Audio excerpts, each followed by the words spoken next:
You know what Germany did right at the outbreak of First World War? In their desperation for a war, they wanted a war. They wanted to dominate Europe. They wanted to become a rival world power to England. They want to supersede them.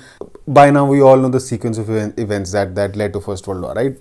Decades of alliances, conflicts, triple entente, this alliance, that alliance, then finally Archduke Franz Ferdinand gets assassinated by a Serbian nationalist. Austria issues an ultimatum, then declares war on Serbia. So, as per the arrangements, Russia has to intervene. Russia has to fight alongside Serbia against Austria-Hungary, which is joined by Germany as per their alliance. So eventually, it's a tussle between these two great powers, Germany versus Russia. Russia was handed their ass by Japanese in 1905, but they were still the biggest army in the world, and everybody was scared of them. This is Germany and this is Russia, but Germany is also worried about Russia's partners, right? There is France, there is England. So Germany is worried that it would have to fight on two fronts. So what? Let's go back to how I started. What Germany does here, after it's decided they will fight Russia on their eastern frontier, they issue an ultimatum to France. And there are two parts to that ultimatum. One is they demand their assurance. They demand the assurance of French neutrality. French should not intervene in the war between Germany and Russia, which is fair. That's a fair demand because it does not want to fight a battle on two fronts. It wants to focus solely on Russia, which is okay. But what is the other part of this ultimatum, of this demand?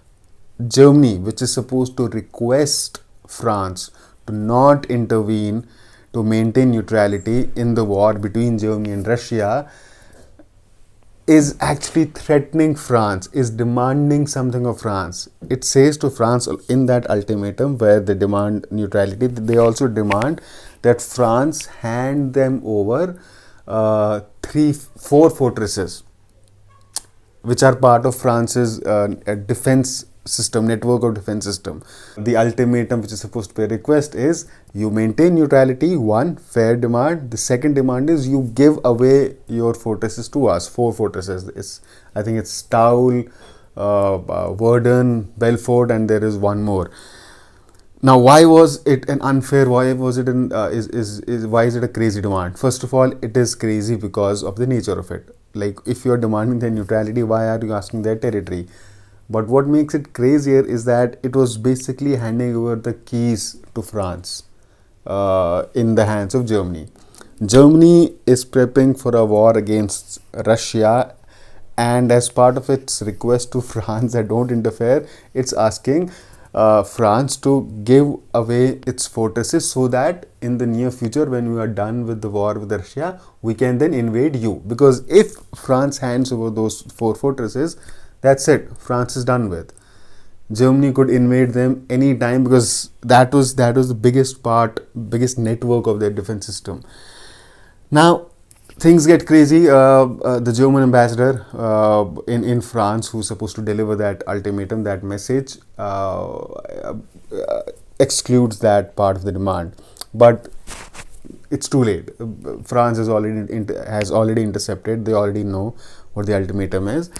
So they decide to intervene. They mobilize.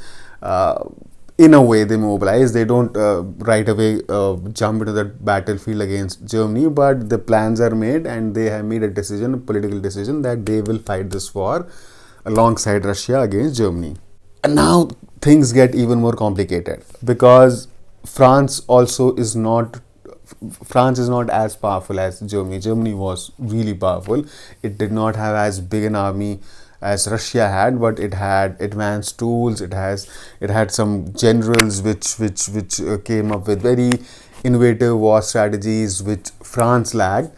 France wanted its ally, the other ally, England, to join it in the war. So England and France were also allies. England, France, Russia.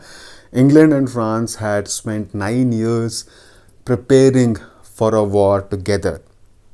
So they had their generals, their prime ministers, their politicians had worked together out a plan for war. And back in those days, war was a continuation of national policy, right? It was national policy. It's not like today's world, and with countries like Germany wanting domination over the entire Europe, England feeling threatened by that. The wars were always happening. You only needed one trigger that would ignite something really bad, something really big. But there was a condition by England, even though they had made their plans together, uh, England would not ally France in a war against Germany if France is the aggressor. Only and only if France is acting in self-interest, in defense. If it is attacked first by Germany, only then England would intervene. That is what the arrangement was. So, in order to make sure that England knows that we did not attack, France did not attack, we have stayed behind the front lines. There was a minister, I think Vivian or something. What they did a 10-kilometer withdrawal from the frontiers they shared with Germany.